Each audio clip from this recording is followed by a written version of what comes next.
Pak Nofri, silakan. Ya, sidur pertama, perkataan yang keempat, Eli-Eli itu, apakah hanya ditujukan kepada ya, seperti yang dikasih dan juga perempuan-perempuan yang lain? Sebab ada dalam Matius pasal 27-47 itu ada yang mendengar dan mereka berpikir dia memanggil Elia, padahal Oke. Terima kasih. Jadi kita bayangkan itu ketika Yesus mengatakan Eli, Eli lama sabaktani. Ada yang mungkin mendengar sebagian saja, dan itu Tuhan sedang memanggil-manggil Tuhan, dan bisa ini memang Tuhan memanggil Tuhan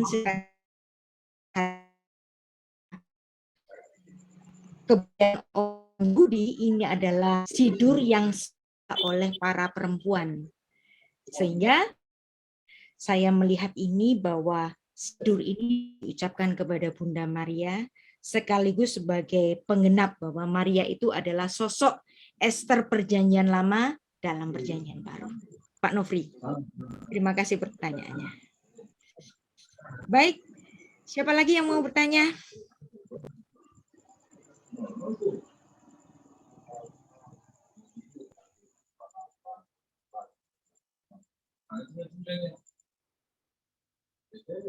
Pak Agus Hartono, silakan.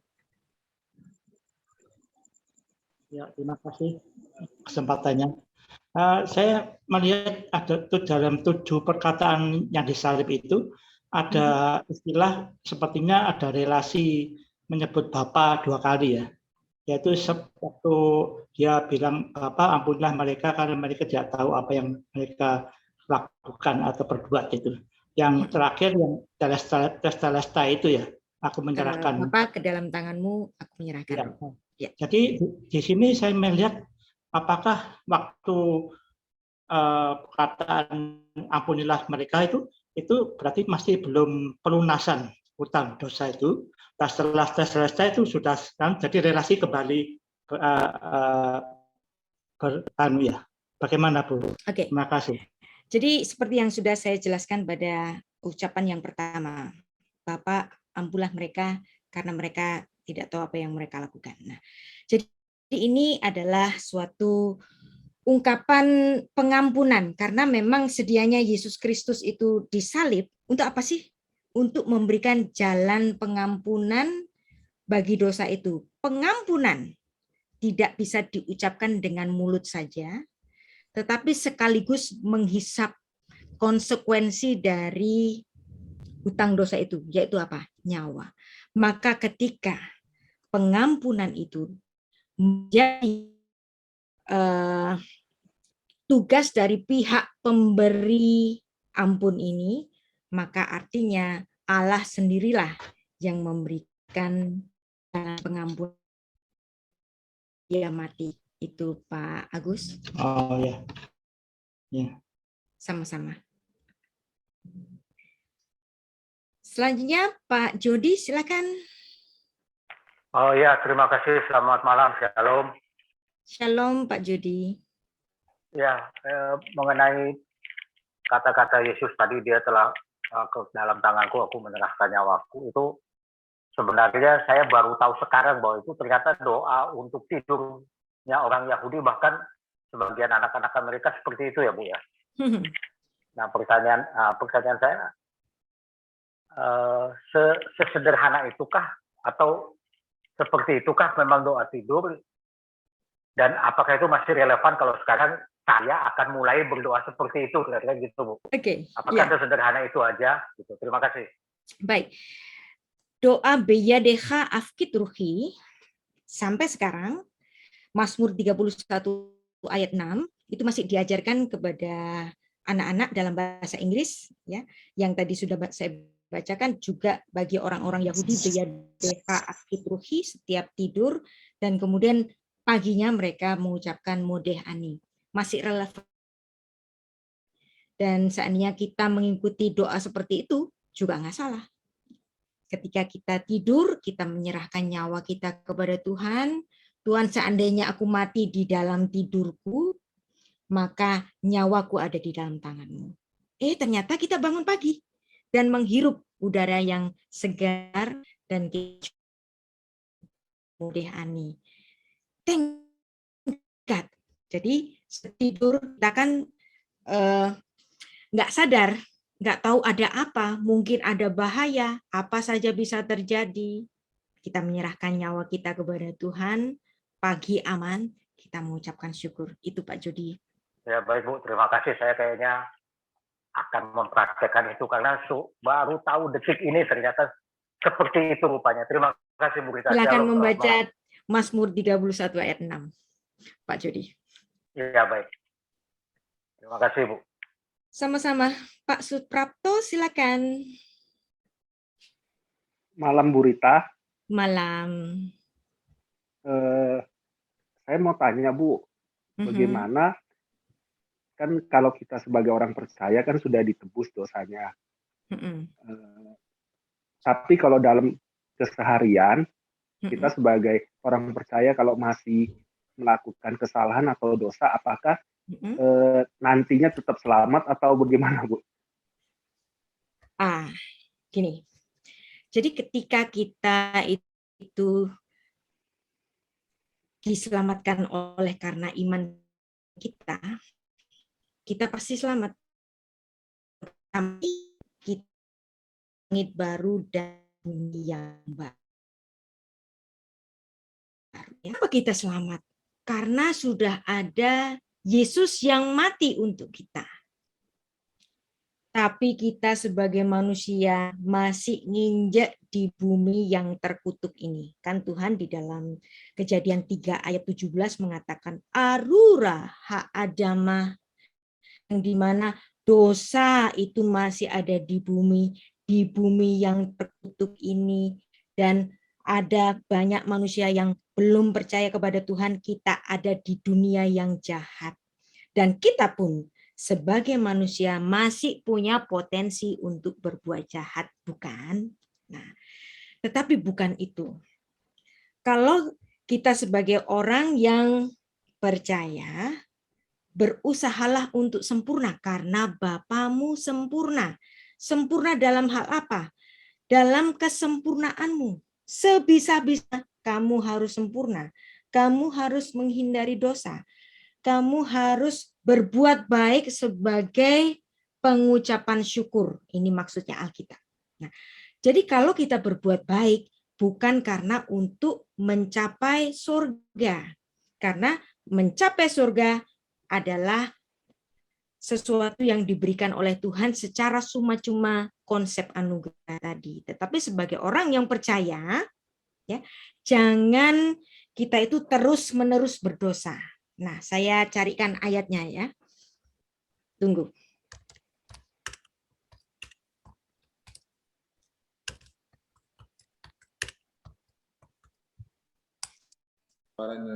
Yang ditutup orang itu.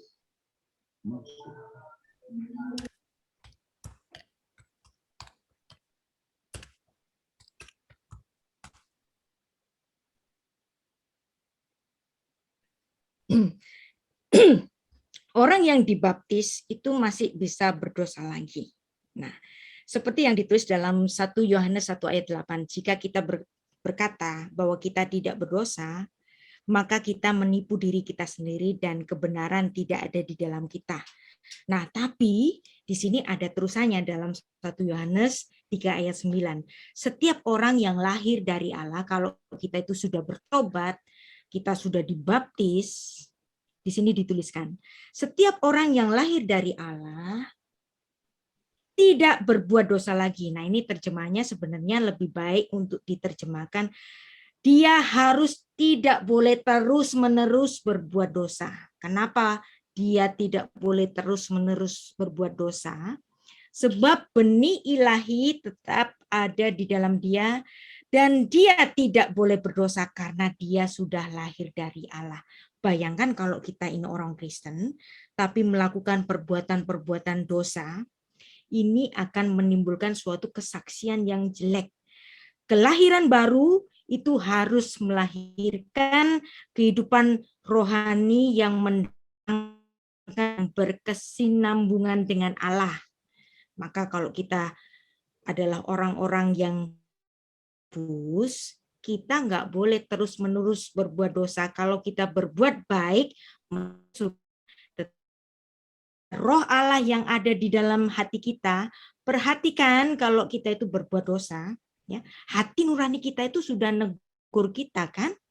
Bukannya kita itu dibiarkan melakukan dosa. Setiap kali kita berdosa, setiap kali Anda berbuat dosa, ada hati nurani yang mengingatkan kita. Nah, itulah benih Allah yang ada di dalam diri kita yang kita terus-menerus berbuat dosa. Apabila hati nurani kita buang, artinya kita tidak mau mengundang Roh Kudus ada di dalam kehidupan kita. Nah, kalau ini kita terus-teruskan, maka ada satu saat kita akan murtad kepada Tuhan. Dan kita bisa membuang keselamatan itu oleh karena kemurtadan kita. Nah, maka kalau kita berdosa, jangan terus-menerus berbuat dosa. Nah, ayat 1 Yohanes 3 ayat 9 ini, kalau kita baca dalam NIV itu terjemahannya lebih mendekati, ya. No one who is born of God will continue to sin. Seorang yang sudah lahir baru, dia tidak boleh terus-menerus berbuat dosa. Itu maksudnya Pak Suprapto, bisa dipahami? Ya, terima kasih Bu Rita, sangat memberkati. Terima kasih. Baik, Ibu Isabella Tanoto, silakan. Ibu. Saya mau minta penjelasan sedikit mengenai ucapan yang ke-7. Yesus mendepositokan rohnya. Nah, artinya kan beliau akan kembali. Ya. Pengertian saya itu justru kedatangan Yesus yang kedua, merujuk ke situ, parusianya. Parusia. Okay. Apakah ada pengertian itu juga? Oke.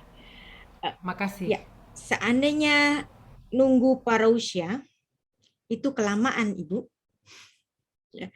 Kan ini harus berhubungan dengan sabda yang keempat. Eli, Eli, lama sabachthani, yang berhubungan dengan ta'anit Ester. Yang dimana durasi dari ta'anit Ester itu 3 hari 3 malam. Dalam 3 hari 3 malam engkau akan melihat mukjizat kehidupan. Maka beyadecha afkit ruhi, menurut saya, menurut penafsiran saya, ini namanya juga tafsir. Jadi saya nggak menyalahkan tafsir Ibu.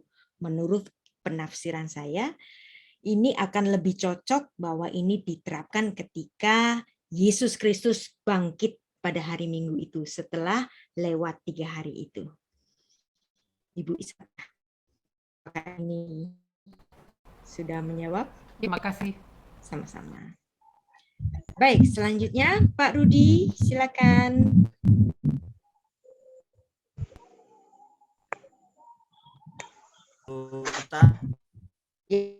Selamat malam. Terima kasih sudah memberikan penjelasan. Saya hanya ingin bertanya, menegaskan mengenai perkataan Yesus yang kelima.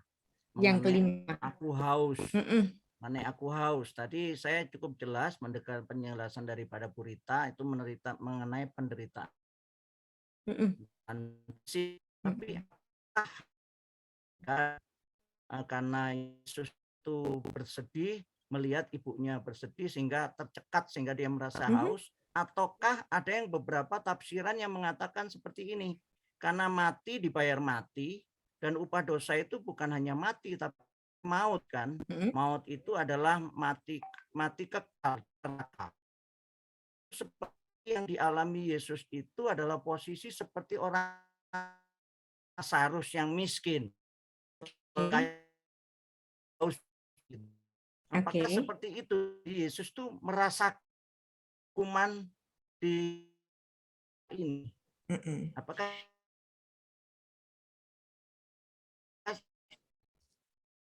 ketika Yesus belum memendes, bukan? justru ketika Yesus datang ke Hades, sedang memaklumatkan kemenangannya yang disebut dalam kitab kita pelajari kemarin.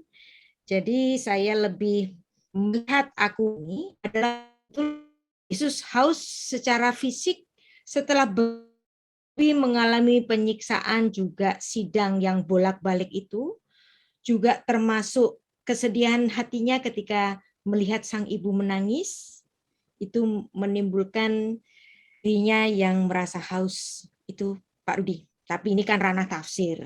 Tafsir nggak sama juga nggak apa-apa bagi saya. Jadi menurut Ibu tidak ada hubungannya dengan Orang kaya perumpamaan itu yang disampaikan oleh Yesus mengenai orang kaya yang ada di neraka itu ya? Tidak, karena Yesus belum mencapai atau datang ke Hades itu, karena Yesus datang ke Hades pada saat kematiannya itu, yang kita sudah bahas pada hari Selasa yang lalu, Pak Rudi. Ya. Terima kasih, Bu Rita. Sama-sama. Selanjutnya Pak Eben, silakan. Selamat malam, Bu Rita. Halo, selamat malam, Bu. Malam. Yes, tadi Ibu sudah bahas tentang masalah bait suci Allah yang sampai sekarang dinantikan oleh orang Israel sendiri di sana. Nah, pertanyaan saya, Bu, kalau orang Kristen sendiri yang ada di orang Yahudi Kristen sendiri maksudnya, apakah mereka juga masih merindukan dibangunnya bait? Ya. Nah, yang sehingga kan kalau sering kita dengar tentang tembok ratapan, sebenarnya apa sih hubungannya tembok ratapan dengan pembangunan bait suci Allah gitu? Terima kasih, Bu Rita. Tembok ratapan atau the Western Wall, tembok barat, adalah sisa dari tembok di area bait Allah, tapi bukan bait Allahnya sendiri, karena tidak ada satupun batu yang tersisa pada bait Allah itu. Sebentar, ya jangan gaduh di sini, saya susah ngomongnya kalau gaduh. Tunggu.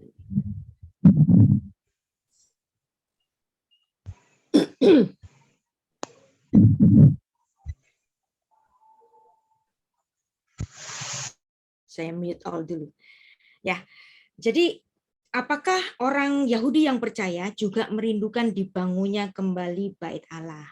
Mestinya kalau dia seorang yang percaya dan dia sudah melihat bahwa Yesus sudah menggenapi semua korban-korban di bait Allah itu, penting nggak sih untuk Yesus datang kali keduanya itu tinggal di bait Allah yang kecil? Buat saya itu enggak deh kayaknya. Nah, jadi pembangunan bait Allah ketiga adalah kerinduan dari orang-orang Yahudi rabbinik yang masih merindukan kehadiran Sang Mesias. Tetapi bagi orang Yahudi yang percaya Yesus, seharusnya ini sudah tidak menjadi isu yang penting untuk pembangunan bait Allah. Itu Pak Eben. Baik, terima kasih, Bu. Sama-sama. Pak Timotius, silakan.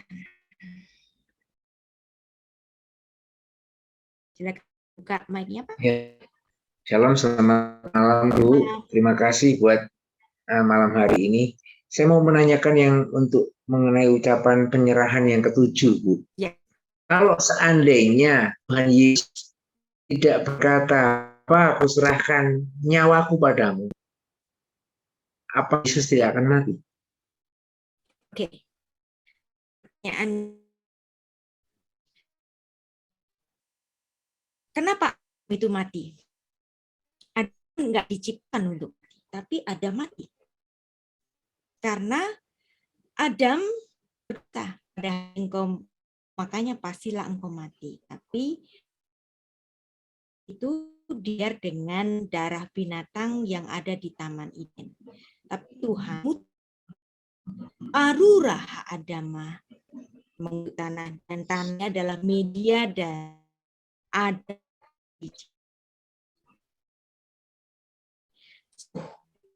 keturunan Adam membawa gen debu dari Adam. Sedangkan Yesus Kristus adalah Allah yang inkarnasi. Tidak ada gen debu Adam dalam diri Yesus. Berarti Yesus adalah Adam yang akhir, tidak mengandung gen debu Adam, yang dimana debu itu telah mengalami kutukan arura ha'adama. Maka seperti yang Pak Timotius tadi katakan, kalau seandainya Yesus tidak menyerahkan rohnya, dia tidak akan mati. Itu Pak Timotius. Saya setuju. Terima kasih, Bu. Sama-sama. Selanjutnya, ada lagi yang bertanya? Cukup?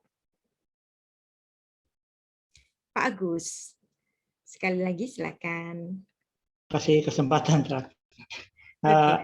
Tolong Ibu Rita memberi penjelasan.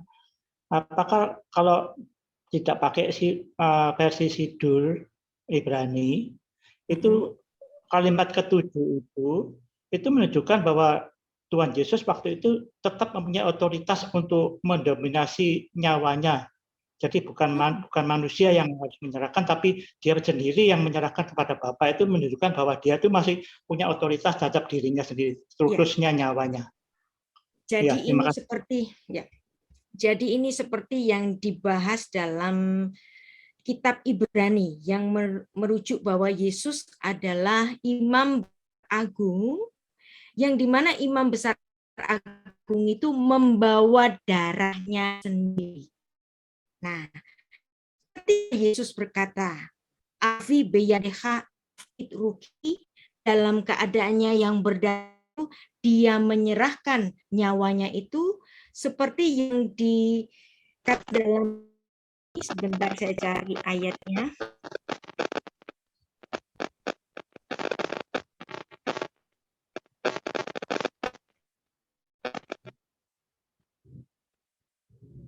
Ya. Ibrani 3 ayat 1, sebab itu hai saudara-saudara yang kudus yang mendapat bagian dalam panggilan sorgawi, pandanglah kepada rasul dan imam besar yang kita akui, yaitu Yesus. Sebagai imam besar, si tugas imam besar itu, ketika imam besar pada hari raya Yom Kippur, dia masuk ke ruang maha suci, membawa korban darah, yaitu korban penebusan dosa, dan dia mengucapkan doa syafaat bagi umat yang diwakilinya itu. Nah, pada ucapan yang pertama, Bapa ampunilah mereka karena mereka tidak tahu apa yang mereka lakukan. Nah, ini adalah satu doa syafaat yang diucapkan oleh Yesus Kristus yang dipilih oleh Tuhan melalui peraturan Melkisedek menjadi imam besar. Saat itu pula, ketika dia datang, Bapa sedang mengantara membawa darahnya sendiri, seperti seorang imam besar yang membawa korban darah kepada Tuhan, sekaligus sebagai juru syafaat. Jadi saya juga setuju dengan Pak Agus bahwa dia yang mengantarkan sendiri darahnya, nyawanya kepada Bapa sebagai pembayaran bagi upah dosa yang adalah mati itu. Pak Agus, apakah ini sudah dijawab? Terima kasih Pak Berita. Tapi terkait dengan yang kisah di Ayub itu, waktu Iblis bilang Tuhan mengizinkan, oke, boleh fisiknya atau segala sesuatu, harta benda, segala sesuatunya boleh tambungan, tapi nyawa jangan. Seakan-akan ada kesan bahwa iblis juga bisa membunuh manusia itu. Nyawanya. Nah, bagian nyawa bagaimanapun itu, tapi bagi orang-orang yang ada di dalam kuasa dosa, nah artinya yang dimana dia sudah tidak mungkin diselamatkan lagi oleh karena kemauannya, maka dia ada di dalam iblis itu. Tuhan menyayangi nyawanya. Oke, keadaan tubuhnya boleh kamu kuasai, tetapi nyawanya masih milikku.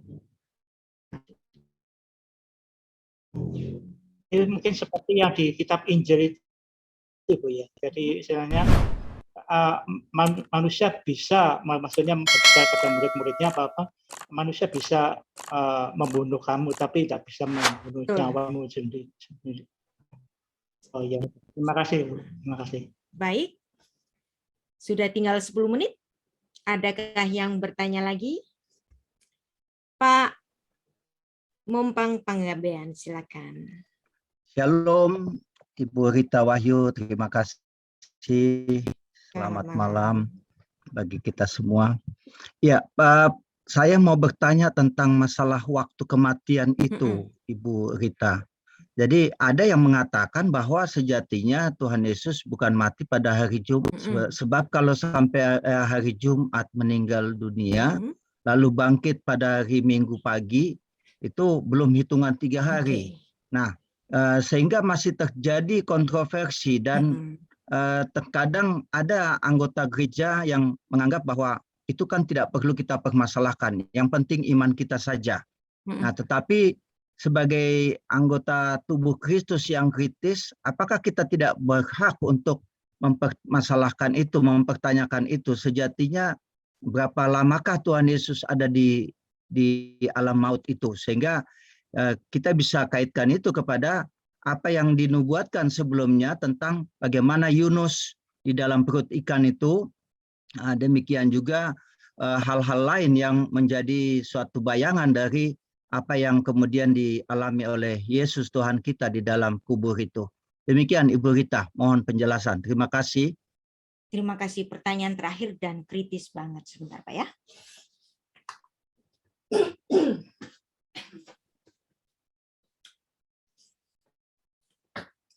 Saya sebenarnya sudah membahas ini dalam satu kelas dan ada di YouTube juga.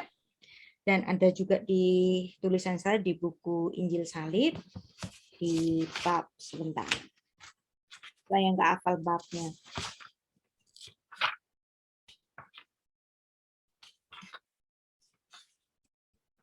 Di bab ke-31. Judulnya adalah 3 hari 3 malam dia bangkit.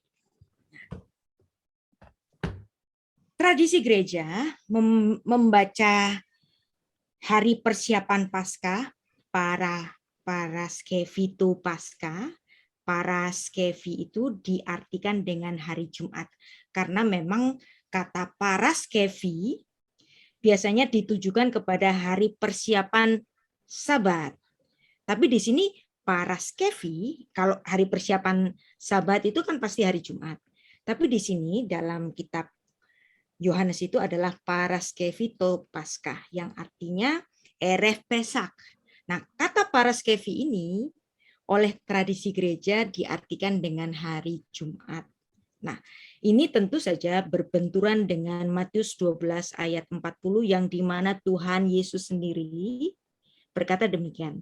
Seperti Yunus tinggal dalam perut ikan 3 hari, 3 malam, demikian juga anak manusia akan tinggal dalam rahim bumi 3 hari, 3 malam.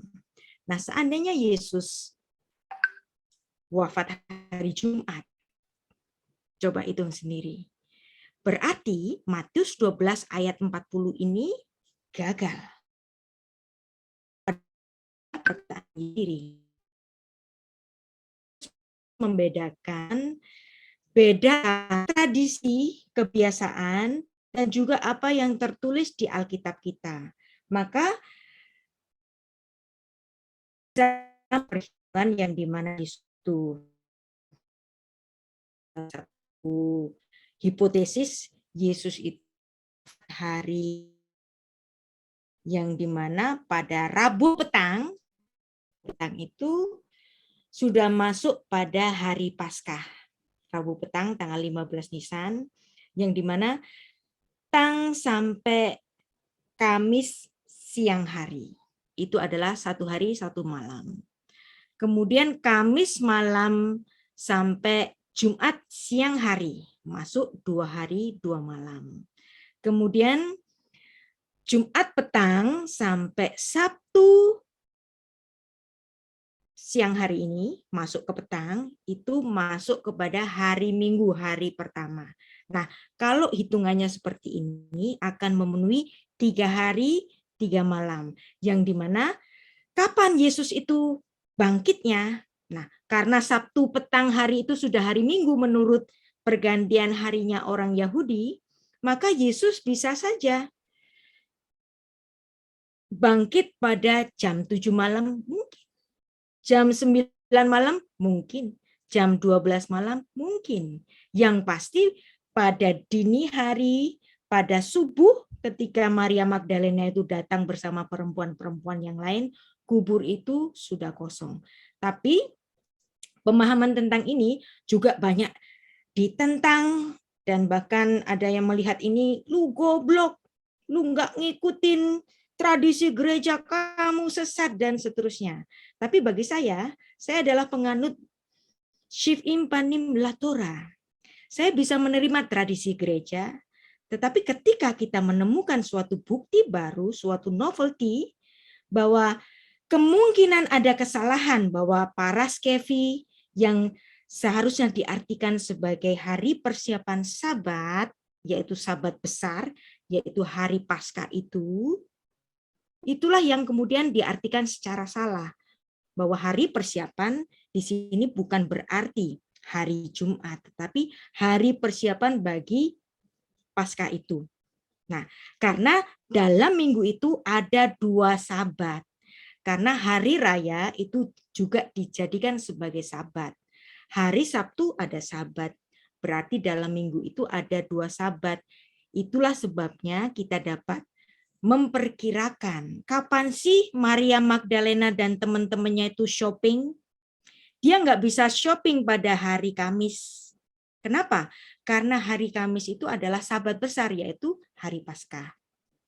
Bagaimana dengan Jumat siang hari? Nah, di situ dia dapat shopping untuk memberi rempah-rempah. Tapi kemudian dia terbentur pada Jumat petang hari yang dimana saat itu sudah hari Sabat. Maka dia menunggu sampai Sabatnya itu selesai. Pada Minggu pagi dia datang ke kubur itu dan kubur itu menjadi kosong. Nah, ini adalah saya pada bab yang ke-31.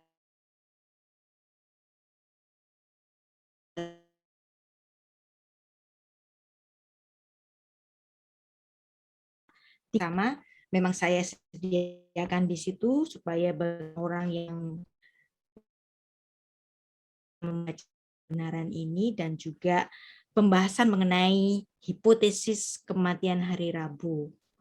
Nah, ini saya ajukan sebagai suatu novelty.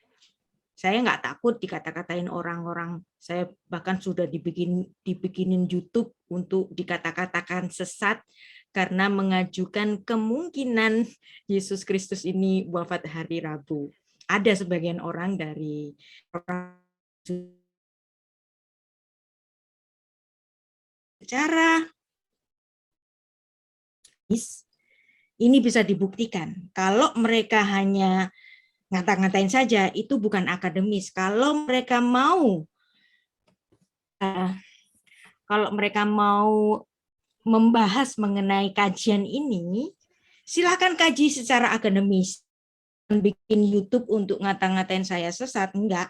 Ya, saya tunggu kajian akademis mereka untuk membuktikan Paraskevi itu tidak hanya bermakna hari Jumat, tetapi bermakna hari persiapan. Persiapan Sabat, Sabat besar dan Sabat biasa.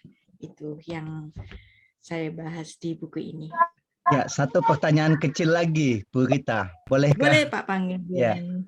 Ya, saya memang sudah membaca di dalam buku Ibu ini. Ya, bagus. Injil Salib ini. Ya, Ibu tanda tangani juga ini buku yang diberikan kepada saya. Ya, jadi, tetapi latar belakang saya kan bukan teologi ya, Bu. Ketika saya berdebat dengan seorang teman pendeta tentang ini, dia sudah menganggap saya sesat. Ya. Dia menganggap saya sudah gila. Lalu kau sudah terlalu banyak terpengaruh dengan ajaran Rita Wahyu, katanya. Saya bilang bukan itu. Nanti kita buktikan pada saat kita sudah di kerajaan Allah nanti, kita lihat di dalam kepustakaan literatur yang dimiliki oleh kerajaan Allah, saya bilang. Karena saya meyakini pasti perpustakaan di sana itu syarat dengan buku-buku yang bisa menceritakan tentang semua hal, saya bilang begitu. Okay. Jadi kadang memang kita ditantang ya Bu untuk menunjukkan sikap kita seperti apa.